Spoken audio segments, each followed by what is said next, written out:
personales. Hoy en día bien sabemos que el mundo está súper conectado y que vamos evolucionando a estar cada vez más y tenemos toda la vida en nuestros aparatos electrónicos, ¿verdad? Teléfonos, computadoras. Finalmente, debido al aumento de los delitos informáticos, surgió el Convenio de Budapest en 2001, considerado el principal tratado internacional para combatir los ciberdelitos y facilitar la cooperación entre estados, ¿verdad? En resumen de esta diapositiva podemos ver que la privacidad pasó de proteger la vida íntima y tradicional a proteger también la información digital de las personas. Podemos avanzar. Gracias. Bueno. En Guatemala la protección de la privacidad tiene fundamento constitucional, como podemos ver. El artículo 24 de la Constitución garantiza la inviolabilidad de la correspondencia y extiende esta protección a las tecnologías modernas, lo cual incluye comunicaciones digitales. Por su parte, el artículo 30 establece el principio de publicidad de los actos administrativos, pero reconoce límites cuando se trata de información confidencial o datos personales. Asimismo, el artículo 31 reconoce el derecho de acceso a archivos estatales que contengan información sobre una persona. Eh, este artículo constituye la base de la Base Data, mecanismo que permite conocer o corregir o actualizar, en dado caso, si se da la circunstancia, datos personales en poder del Estado. Estos artículos conforman el marco constitucional que protege la privacidad y los datos personales en Guatemala. Por ello, aunque Guatemala eh, tenga ciertas deficiencias o lagunas legales en algunos casos, podemos tener garantizada que la Constitución ofrece garantías a la privacidad. Podemos avanzar. Ahí está, gracias. Bueno, y el estatus del imputado y la LAIP. La Ley de Acceso a la Información Pública, también conocida como LAIP, protege especialmente los datos sensibles de las personas. Según el artículo 9 de esta ley, los datos sensibles son aquellos relacionados con aspectos íntimos como la salud, la vida privada o información que pueda generar discriminación. La ley prohíbe la comercialización de información personal con el objetivo de evitar usos indebidos de los datos. En el caso de las personas sometidas a un proceso penal es importante respetar la presunción de inocencia. Sin embargo, muchas veces ocurre el fenómeno conocido como juicio paralelo, ¿verdad? Que cuando medios de comunicación o redes sociales presentan a una persona como culpable antes de que exista una sentencia firme, puede generar una cierta estigmatización social y una percepción social distinta a lo que es el imputado, ¿verdad? Puede que la sentencia sea verdadera, o sea, sea en sentido afirmativo y que él sea declarado absuelto, pero si ya se difundió la noticia y se le vio la cara y con las esposas que hoy en día no sé si han visto, que se le pone una chumpa a una persona que va con esposas para que no se genere esa estigmatización social que puede generar. Porque ya después, por más de que haya sido declarado no culpable o absuelto o algo así, la gente se queda con lo que vio en el periódico, ya no se entera de lo demás y es lógico, eso puede pasar tranquilamente. Entonces, bueno, por eso es que la protección de datos también busca garantizar la dignidad y la presunción de inocencia de las personas y que podemos al menos tener una garantía que la Constitución nos lo protege. Deseo la palabra a mi compañero. Muchas gracias. Y siguiente diapositiva, por favor. Ahora, siguiendo con la investigación, ahora vamos a ver más que todo la fase operativa y procesal de la evidencia digital, donde ahora tenemos que ver cómo las garantías constitucionales se van a enfrentar al poder punitivo del Estado. Comenzando número uno con el artículo 24 de nuestra Constitución Política, establece de forma categórica la inviolabilidad de correspondencia de los documentos privados. Esto se extiende de manera indirecta a todo lo que llama productos de la tecnología moderna. Entonces, debemos de comprender que el Ministerio Público, como tal, carece de imperio legal absoluto para ordenar por cuenta propia la extracción o el análisis pericial de un dispositivo electrónico. Para penetrar legítimamente en la intimidad digital de una persona como nosotros, es un requisito indispensable que tenga una orden expresa por un juez competente para levantar dicha reserva constitucional.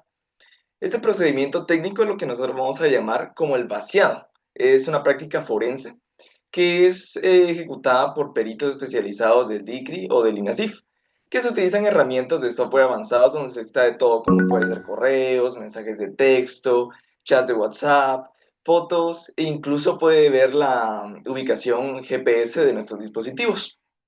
Sin embargo, tenemos que entender que el juzgador no otorga como una autorización completa, un cheque en blanco para el Ministerio Público, sino que existe un principio que se llama el principio de proporcionalidad, donde el mandato judicial escrito debe de cumplir con forma estricta con tres límites muy importantes. Número uno, el nexo causal directo, o sea, tiene que ver una relación directa entre el dispositivo y lo que se está investigando. No pueden irse a más de eso. También la delimitación taxativa de las cuentas o plataformas autorizadas, porque tampoco pueden revisar absolutamente todo. Y un rango temporal estricto de búsqueda. Cualquier diligencia que rebase estas fronteras que nos ponen contamina irremediablemente el acervo probatorio, convirtiéndose en una prueba ilícita. Siguiente diapositiva, por favor. Esto, hablando con lo del vaciado, nos va a trasladar inevitablemente a esta diapositiva, que aquí tenemos que analizar el principal problema operatorio que tenemos acá, que es la producción de la denominada información excedente. Al ejecutar los programas que utiliza el INASIF y el TICRI para analizar los datos y extraer los datos, quiero o no, como se realiza sobre un teléfono celular moderno, etcétera, los softwares van a extraer absolutamente toda la información, absolutamente casi toda la información del dispositivo. Y aquí es donde surge lo que llamamos información excedente. ¿Qué vamos a llamar la información excedente?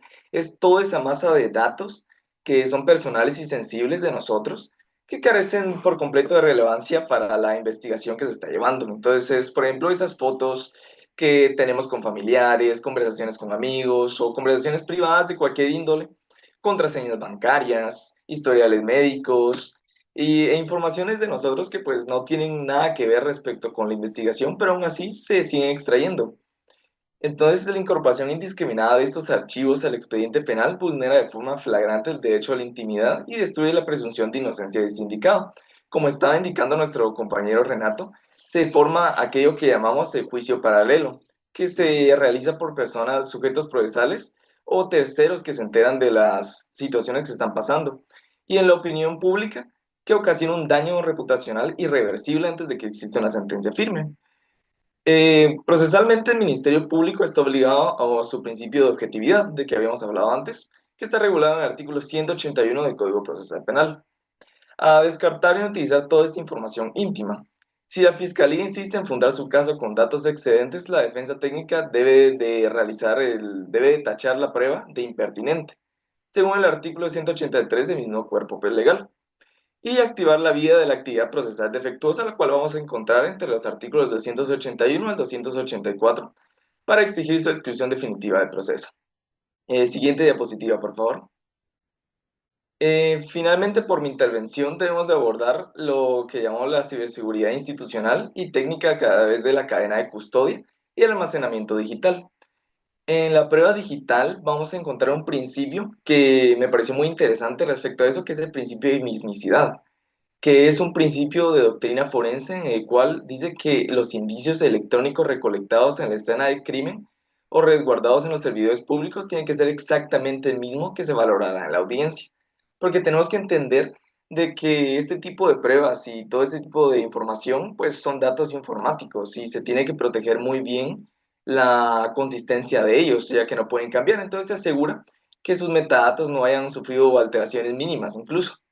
Para el cumplimiento de este resguardo y operativizar la digitalización de la justicia, el Estado de Guatemala cuenta con plataformas específicas.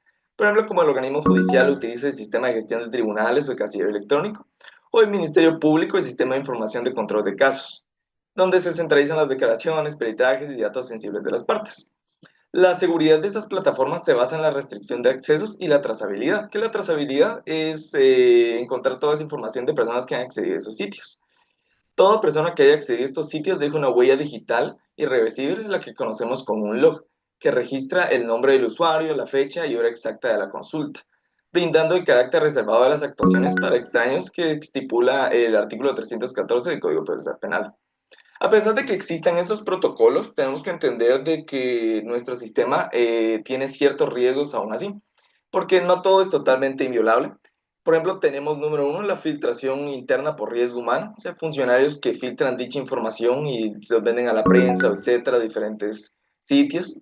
También la alteración maliciosa de las bases de datos que pues se puede realizar y los ataques externos de ransomware. También debemos de recordar que la vulneración, borrado o alteración de estos registros informáticos transgrede la reserva legal y tipifica delitos de acción pública contemplados en nuestro Código Penal. Por mi parte sería esa mi intervención y cedo la palabra a mi compañero. Muchas gracias. Muy buenas tardes. Ahorita mismo les voy a pasar a exponer sobre el régimen sancionario actual. Para empezar, debemos denunciar que este Código Penal es realmente antiguo. Fue que promulgado en 1973, en una era en la que realmente no existían las computadoras, por lo que carece por completo de un catálogo moderno de delitos informáticos o de protección de datos de carácter personal.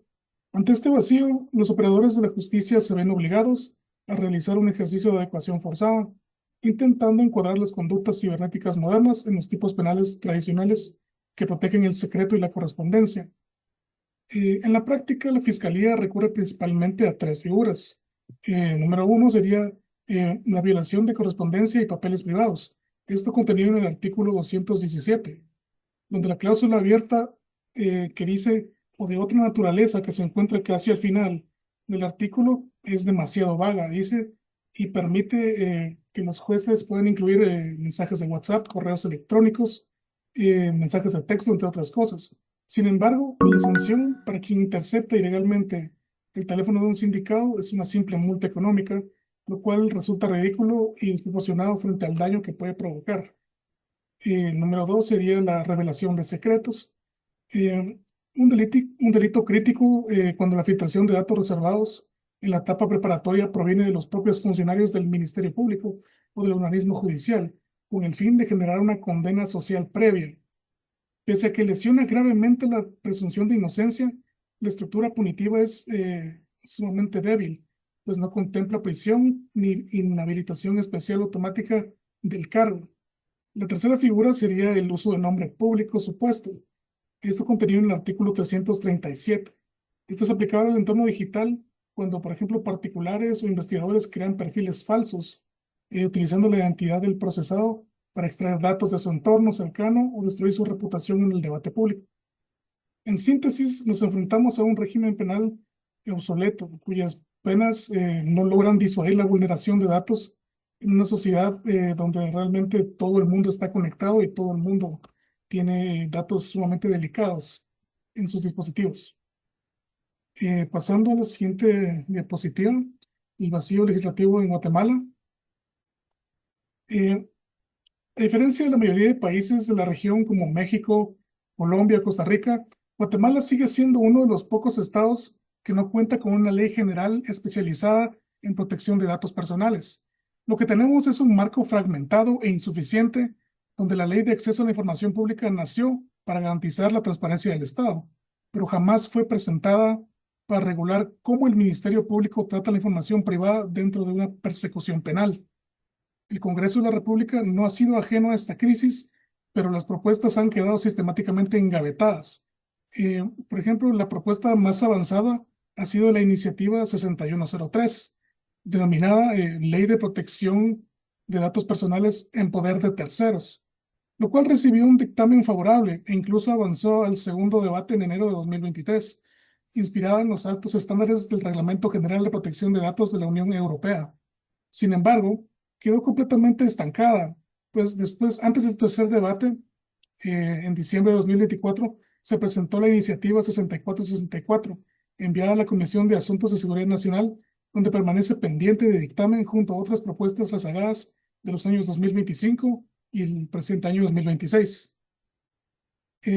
Este rezago político tiene un antecedente clave: el archivamiento definitivo del decreto 39/2022, la ley contra la ciberdelincuencia, que fue frenada por el propio Congreso debido a que eh, fundó el temor de que sus ambiguas disposiciones criminalizaran la libertad de emisión del pensamiento.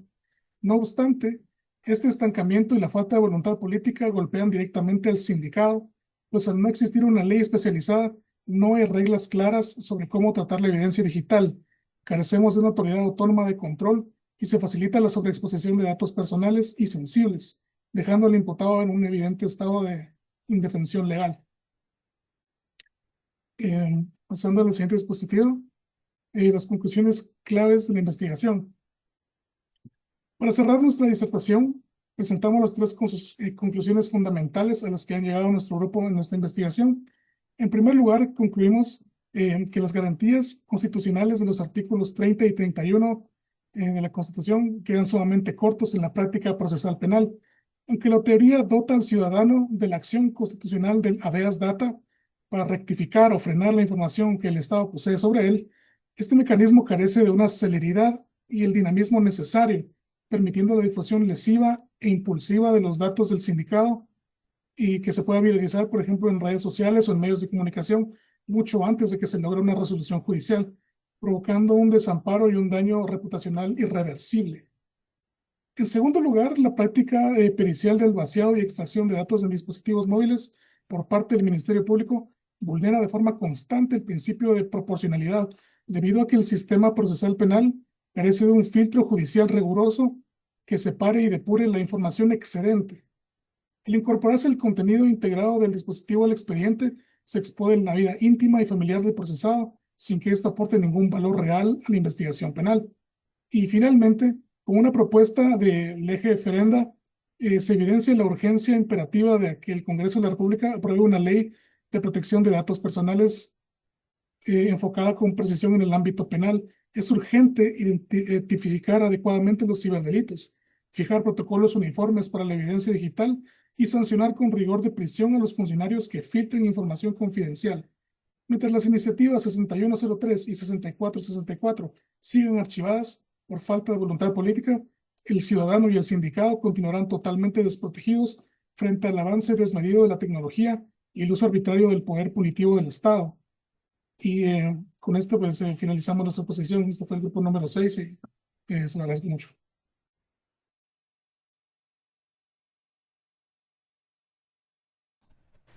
Muy bien, jóvenes, muchas gracias y felicitaciones de nuevo. Están todos haciendo un muy, muy buen trabajo. Solo quisiera ver si podemos regresar a unas diapositivas en donde mencionan el artículo del 217 al 225.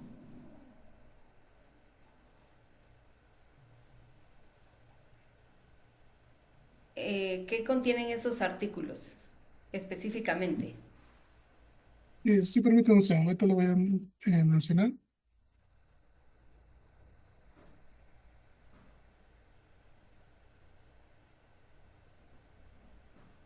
Sí, los artículos 217 al 225 en el Código Penal comprenden lo que son la violación y revelación de secretos.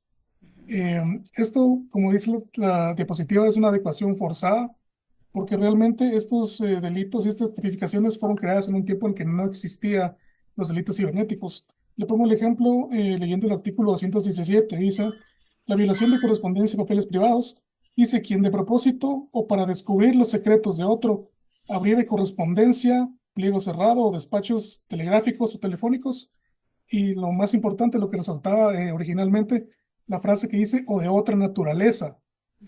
Dice que no estén dirigidos o quien sin abrirlos se impusiere su contenido será sancionado con una multa de 500 a 5.000 quetzales. Eh, Actualmente esta frase o de otra naturaleza es lo que engloba lo que había mencionado, que utilizan esto para poder incluir los mensajes de WhatsApp, mensajes de texto, correos electrónicos y todo tipo de información que esté contenida, por ejemplo, en un teléfono a la hora de hacer una investigación. Pues estos delitos del 217 al 225 realmente son muy ambiguos, pues están hablando de tiempos en los que solo había medios físicos. Solamente con estas pequeñas frases se pretende englobar toda la situación actual y realmente queda muy corto. Aparte de que, como bien lo dice la diapositiva, hay una insuficiencia punitiva. Pues, por ejemplo, en este mismo artículo 217 dice que la pena es una multa de 500 a 5.000 quetzales, que realmente se queda muy corta y no va en proporción al daño que realmente se puede causar. Muchas gracias. Sí, muy amables ahí por la ampliación de esos artículos. Me interesó bastante Porque efectivamente, jóvenes, bueno, primero por favor, jóvenes, los demás compañeros, si estuvieron atentos, yo voy a hacer una pregunta. Quisiera que participaran o pues si alguien quiere intervenir antes de que yo haga un par de preguntas, por favor, les cedo la palabra. Bueno, solo como comentario personal que me gustó respecto a esta investigación, fue de que más que una paranoia fue una preocupación la que me dio al entender cómo se da la manipulación de datos y cómo se manejan en nuestro estado, porque me di cuenta que realmente no estamos totalmente protegidos y pues puede ser que tal vez ahorita nosotros como estudiantes no manejemos información muy sensible, pero en un futuro vamos a ser abogados, funcionarios públicos, etcétera. Y tenemos cierto riesgo de manejar cierta información sensible o que se maneje información sensible respecto a nosotros. Y otra cosa que me preocupó bastante fue, por ejemplo, que normalmente en la práctica existen ciertas herramientas como puede ser sistemas operativos o navegadores, por ejemplo, como Tor, que ocultan respecto a nuestra navegación y la hacen más privada y eso hace saltar ciertas alertas y lo fichan a uno y siento como tal que no debería de ficharse porque es nuestro derecho a la privacidad después de todo. O sea, no es como que usar uno de esos navegadores que oculte nuestras investigaciones, etcétera, sea algo ilegal de por sí, pues, sino Exacto. que es nuestro propio derecho a mantener privado lo que queremos mantener privado. Exactamente, efectivamente así es. Muchas gracias, jóvenes. Em, Quiero felicitarlos porque pues ahorita yo tuve esas inquietudes y sí necesitaba que estuvieran ustedes ahí pendientes y que ampliaran con respecto a los temas que yo quiero. Hubo algo también que me llamó la atención en la primera o segunda exposición, no me recuerdo muy bien, en donde ustedes mencionan las garantías constitucionales con respecto al tema. ¿Cuáles son esas garantías y en dónde están establecidas?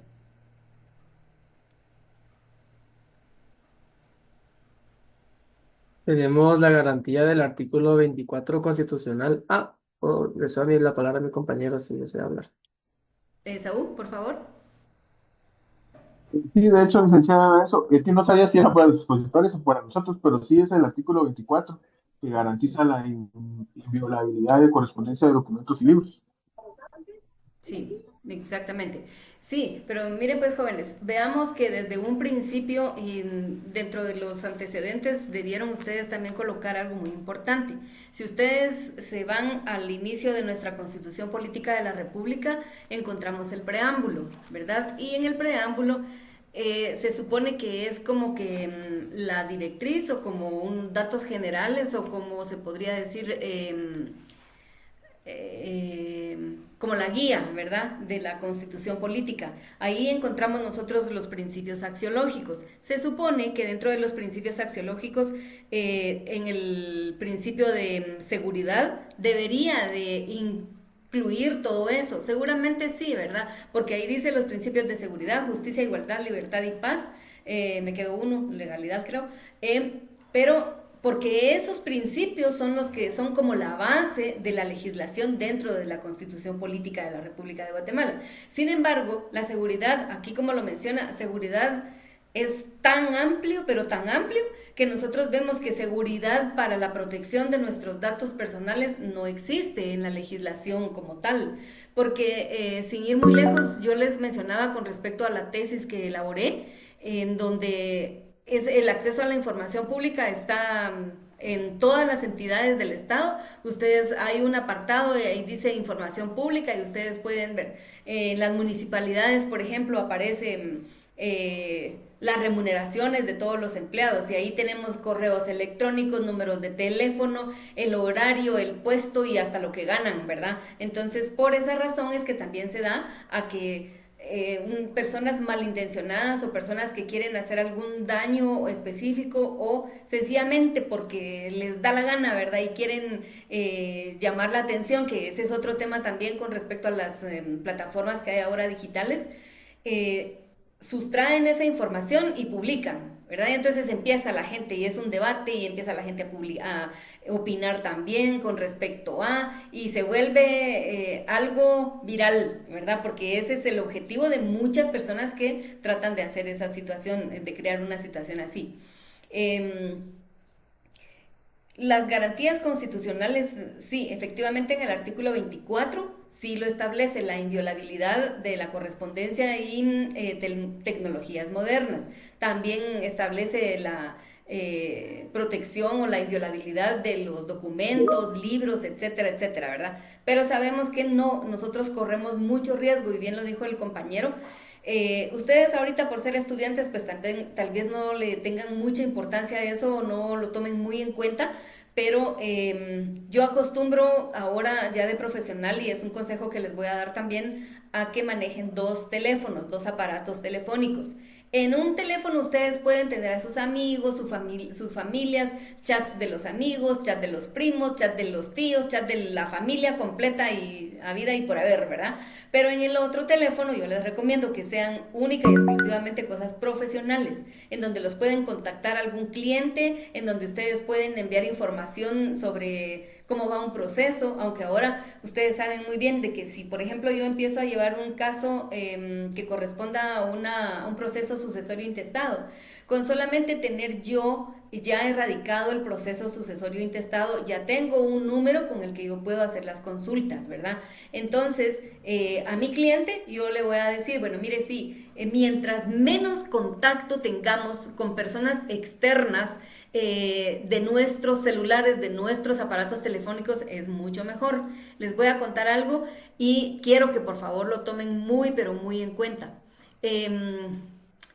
Cuando uno tiene gran cantidad de grupos, ¿verdad? En el teléfono, por ejemplo, ahorita sin ir muy lejos, ¿verdad? Hay un grupo que nosotros creamos ahorita de los nuevos derechos y desafíos, y ahí está. De repente va a aparecer alguien que está haciendo una llamada, videollamada o una llamada por medio de WhatsApp, por medio de ese grupo. Nunca se adhieran a esas llamadas, jóvenes, porque realmente ahí aparece, ¿verdad? Por ejemplo, aquí yo les podría decir, miren, ahorita en el teléfono está sonando o está hablando alguien que quiere o está invitando a los demás integrantes del grupo. Ha de ser Esaú porque aparece una E, ¿verdad? Independientemente de quién sea. Pero no, esas son llamadas falsas y lo único que hacen es que al momento que ustedes se conectan, inmediatamente sustraen información de ustedes, ¿verdad? Sus nombres, sus apellidos. Peor que ahora en los estados a veces hasta les quieren poner ahí casado o soltero o con una bonita relación y todo lo saben, todo lo sustraen de ahí. Y después empiezan las amenazas, ¿verdad? A llamarlos, y hay un tipo de llamada que previene de ahí exactamente, eh, en donde suena un número de teléfono desconocido, lógicamente, ¿verdad? Y habla una máquina, una grabadora, y le menciona el nombre de alguno de los familiares. Y la voz es así como que no se escucha bien, algo distorsionada, y ustedes por escuchar el nombre de la persona, inmediatamente cuando dicen el nombre de la persona, de ahí hacen como que si se corta la llamada, y entonces lo que ustedes hacen es inmediatamente devolver la llamada a ese número, ¿verdad? ¿Qué es lo que está pasando con mi familiar, con mi hermano, mi papá, mi hermana o lo que sea? Y ahí es donde ya los extorsionan y en fin, todo eso. Entonces yo les doy ese consejo, por favor, jóvenes, cuando ustedes vean un simbolito de altoparlante o de teléfono que de alguien ahí que está haciendo una llamada que quiere que ustedes se unan, por favor ignórenlo. Yo lo he comprobado porque pues en los grupos, yo tengo un teléfono en donde tengo unos diferentes grupos, y yo doy la alerta porque no me pasó a mí, gracias a Dios, pero sí a una compañera, a una colega. Entonces yo doy la alerta y les digo, hermanos, porque imagínense, nosotros somos 14, 15 hermanos, ¿verdad? Entonces todos estamos ahí en el chat, y les digo yo, por favor, porque a veces dice, la B es la que está haciendo la llamada, y yo tengo dos hermanas, una se llama Violeta y la otra se llama Verónica, entonces puede ser cualquiera de las dos, ¿verdad? Pero como yo ya sé, entonces yo sí les mandé el mensaje a mis hermanos, les di esa información y les dije, por favor, nunca se vayan a conectar, ¿verdad? Con respecto a... sí, Luis, dime. Buenas tardes, Lida. La verdad que yo solo como quisiera como que agregar algo en relación a lo que usted pues estaba mencionando, ¿verdad? Es importante también de que tomemos en cuenta que hoy en día pues somos muy vulnerables en este tema, ¿verdad? El tema del phishing, todo ese tipo de delitos que no están regulados dentro de nuestra legislación como tal, ¿verdad? Esa es una de las dificultades o barreras que pues todavía se encuentran dentro de la legislación, pero que todos, pues desde el momento que tenemos un dispositivo hoy en día, ¿verdad? No digamos un celular, una tableta, una computadora, pues estamos siendo vulnerables.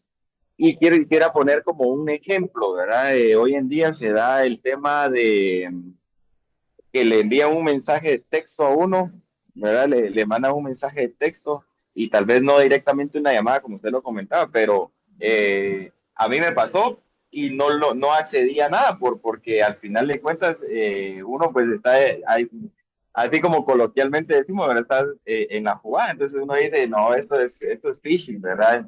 Y se está dando el caso que manda un mensaje de texto haciendo mención de que uno tiene una multa de tránsito, ¿verdad? Por alta velocidad.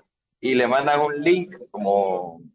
Realmente no sé qué contiene el link, pues, pero me imagino que al momento de abrirlo se instala algún tipo de virus o software dentro del dispositivo y ahí es donde entonces caemos en que nos pueden robar pues los datos personales. Hoy en día desde el teléfono manejamos las cuentas monetarias de ahorro, Correctamente. temas de, digamos, de la universidad, por decirle algo. Y es ahí donde también pues se da esta vulneración, digámoslo así, en las cuales pues todos estamos expuestos, ¿verdad? Y lamentablemente hoy en día todavía nuestra legislación pues carece de esa parte, ¿verdad? De regular este tipo de situaciones, ¿verdad? Eso es lo que yo quería pues agregar a este tema, muy interesante, la verdad, hoy en día esto de lo del phishing y el robo de identidades, ¿verdad? Exactamente, muchas gracias, Luis, muy amable.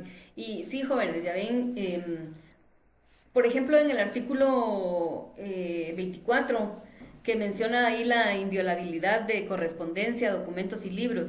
Vean pues, cómo es de controversial la situación, ¿verdad? Ya te voy a dar la palabra a Marisela. ¿Por qué razón? Porque este artículo 24 de la Constitución Política establece eso, la inviolabilidad. ¿Qué quiere decir eso? Que no deberíamos y no se debería tener acceso a documentación personal ni a documentación que tenga alguna protección o que debería tener alguna protección, ¿verdad? Incluso si es a nivel estatal. Eh,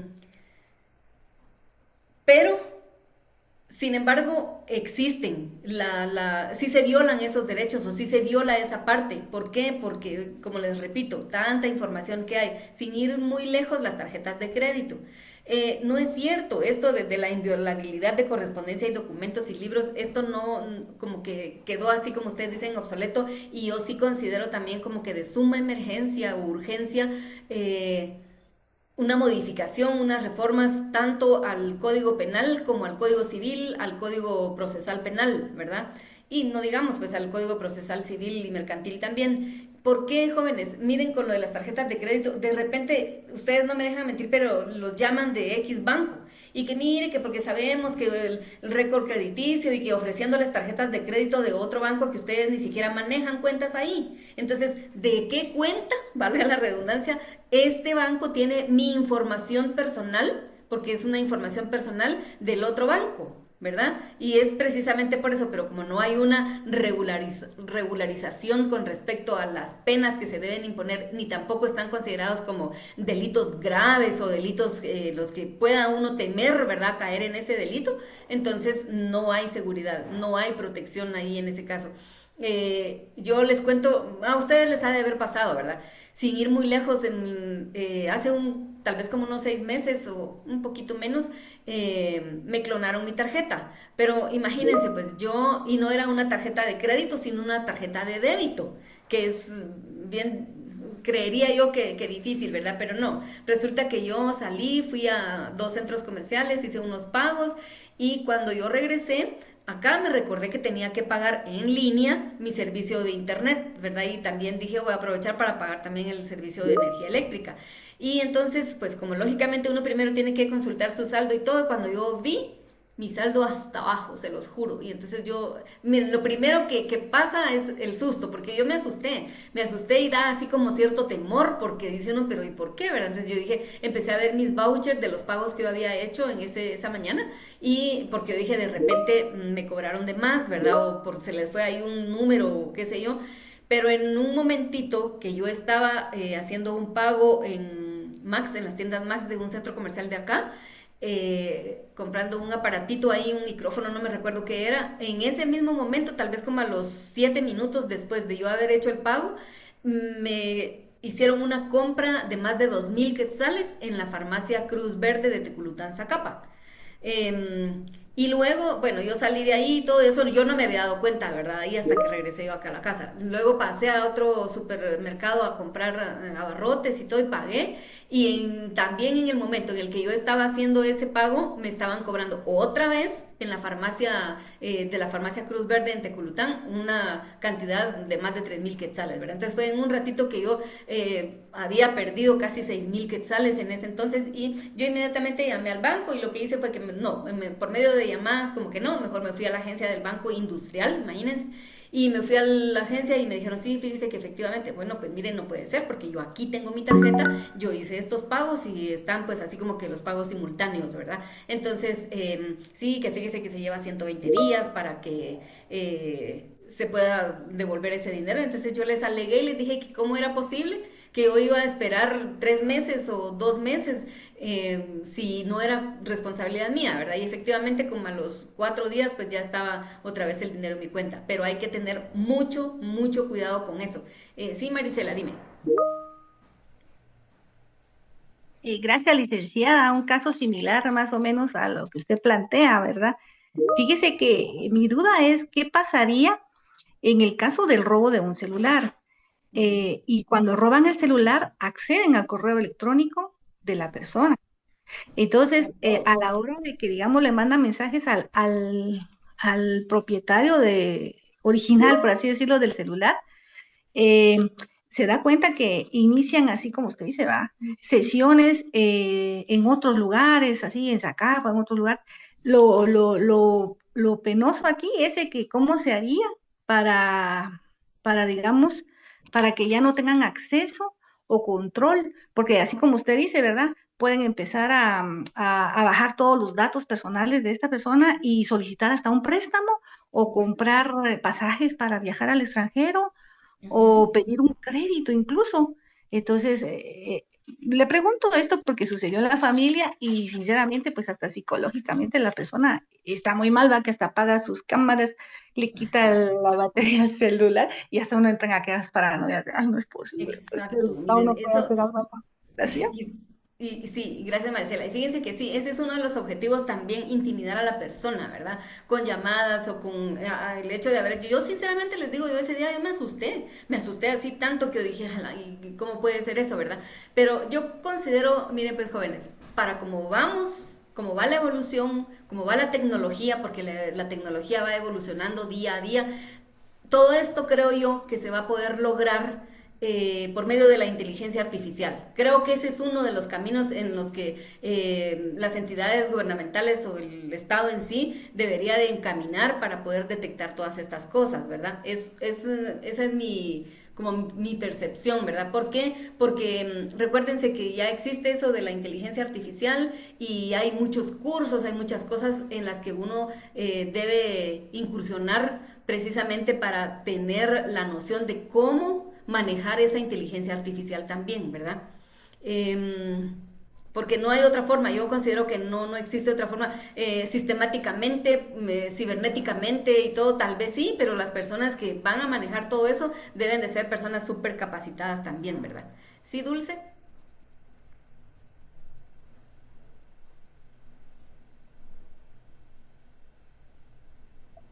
Perdón, ¿me escucha? Sí, sí, sí. Sí, licenciada, buenas. Tema, yo que pues laboro en una entidad bancaria, eh, se hacen cobros o cosas que la gente no hizo, más que todo porque les clonan las tarjetas. También a mí me pasó y esto de utilizar también lo de las tarjetas digitales y todo eso, uno pensará que pues es más seguro, ¿verdad? Porque si uno, si no muestra uno el rostro, no se puede, que muchas veces cuando pasan la tarjeta digital en algún, ahí es donde hacen la clonación de tarjetas. Aunque uno le tenga toda la seguridad del mundo, si hay gente muy, la verdad es que usan su inteligencia para otras cosas que no son beneficiosas para el ser humano, pues pueden desbloquear el teléfono y pueden ver ahí toda la información de uno, porque lastimosamente uno mete toda la información en el teléfono, porque yo soy una de las que ponen notas hasta las contraseñas de las bancas, Sí. pero toda la tecnología y todo esto, cómo lo podemos ir avanzando entre los derechos y cómo podemos ver eso, porque tampoco hay algo como regulado en sí de que a uno le roben el teléfono y uno pueda hacer algo que más que le dicen a uno, sí puede dejar aquí la denuncia, pero bloquee sus cosas nada más. Entonces, me gustaría más que siguiéramos en ese tema. Sí, sí, efectivamente, este es un tema, miren, que da para mucho más, ¿verdad? Quisiéramos más tiempo, por supuesto. Y fíjense que sí, eso de cuando roban un teléfono, yo considero que lo primero es bloquear siempre las tarjetas, aunque no haya sido una tarjeta, ¿verdad? Pero bloquear las tarjetas, las cuentas bancarias y por ende, pues que bloqueen el teléfono. Esa es una de las medidas y ya hay muchos o hay personas ahora que malintencionadas y que tienen tanta destreza que en segundos y ya vaciaron las cuentas, ¿verdad? Eso sí es preocupante realmente y hasta que de verdad no exista una legislación un poquito más fuerte. Miren, yo considero que nuestra legislación en general está muy débil, está muy, muy débil, por eso es que también ahí están tratando de ver cómo reforman una ley, cómo reforman la otra ley pero hay que tener mucho cuidado y yo a ustedes los invito, jóvenes, a que tengan esa visión de ser futuros legisladores. Entonces tírenle ahí a una diputación. De verdad, yo creo que esta es una buena forma si uno conscientemente puede hacer las cosas ahí más adelante, ¿verdad? ¿Alguien más que quiera mencionar algo? ¿Estamos bien ahí?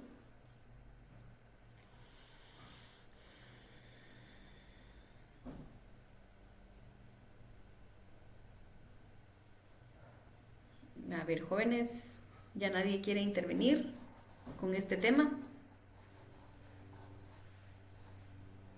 Si me Ah, joven. permite, Sí, Jenny. Sí, Jenny, dime, dime, dime. yo siento que nosotros como estudiantes también deberíamos y también proponer a la universidad de que se pueda hacer una iniciativa de ley con la ciberseguridad, porque no hay una ley que respalde la ciberseguridad. Ujú. Pues teniendo en cuenta todas las cosas que están sucediendo hoy día, em, creo que todos los teléfonos, y yo creo que todos hasta el día de hoy, este, tenemos una forma de cómo media vez nos sepamos nuestra contraseña y nuestro correo electrónico, que la mayoría utilizamos Google. Entonces, al momento de que nos roban los datos, pues tener protegidos, pues sí, lo primero que hacer es bloquear cuentas, o sea, tratar de mantener la calma, porque normalmente no mantenemos la calma. Todo es rápido, así que me hicieron esto, que me hicieron aquí, que me hicieron allá. Entonces, llamar, bloquear y borrar el dispositivo de un solo para que no puedan accesar. Porque hoy día, pues, como por ejemplo los teléfonos, o sea, los iPhone no hay cómo los puedan desbloquear o los puedan vender porque no se puede. Samsung ahora tiene algo que no puede, que no tampoco pueden apagarlo si no es metiendo el usuario, pero porque ahora tiene en su seguridad dice modo antirrobo. Entonces, cuando ellos quieren darle al botoncito para poderlo reiniciar o poderlo apagar, entonces esa es una de las formas que nos podemos, pues Proteger. cuidar, ajá, proteger en Ujú. ese sentido. Y en las llamadas, así como usted lo estaba diciendo, pues efectivamente hay personas que llaman para decirle, mira, fíjate que a mí me está llamando fulano, mengano, porque dice que, usted, que te quieren matar. No es una extorsión, porque no están extorsionando. Están estafando porque están pidiendo dinero para que ellos le puedan dar información.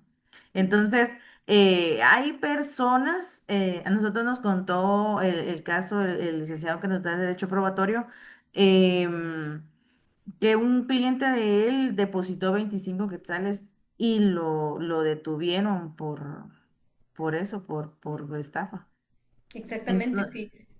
Perdón. Entonces hay que cuidarnos y pues y siempre estar vivos, ¿verdad? Porque siempre nadie se va a ganar nada de la noche a la mañana, que ahora como antes, va, Guate te regala o las cosas que decían antes que el Hilux y que la harán, muchas Ujú. personas cayeron en ese juego. Entonces muchas formas de poder estafar. Digamos, yo tuve ahorita pues la experiencia con mi mamá, le empezaron a mandar mensajes de una cosa que decía Rapicú, Rapicú y tu préstamo tal y envía tus datos y todo. Y le digo yo a mi mamá, no, ¿para qué vas a enviar tus datos? ¿Para que te vuelvan a cobrar a vos? No, le digo yo, no, eso que mejor no, si vos no te has metido en nada, pues no. Entonces, sí hay que ver y cómo se puede incluir ahora, pues entre el código penal, pues los ciberdelitos, ¿verdad, Rita? Exactamente. Miren, pues jóvenes, fíjense que sí, yo les soy honesta, este es un tema muy interesante, igual que los anteriores, ¿verdad? Pero como que cada tema tiene algo de especial. Y esto que acaba de mencionar Jenny, a mí me acaba de pasar, les voy a decir, fue el miércoles de la semana pasada, mañana va a ser 8 días, en donde no sé si van a poder lograr ver ahí. Aquí. Ahí se ve. Va, pues fíjense que ahí me apareció Natalie Pimentel, dice, ¿verdad? Eh, y dice, buenas tardes, bienvenido a nuestro grupo de no sé qué y no sé cuánto, y empezó a mandar un montón de cositas. Pero el teléfono es un número extranjero, si ustedes lo logran ver por ahí, no sé si se mira, que es un más 829 y un número, ¿verdad? Entonces, yo lo que hice fue que inmediatamente lo bloqueé, ¿verdad? Porque ya no, y ahí hay opciones de bloquear únicamente el chat, el mensaje o el chat completo, ¿verdad? Entonces, les digo honestamente, hay que tener mucho cuidado con todo eso, ¿verdad? Y antes de que terminemos la clase, jóvenes, quería preguntarles si alguien tiene alguna duda con respecto a las notas que ya fueron enviadas.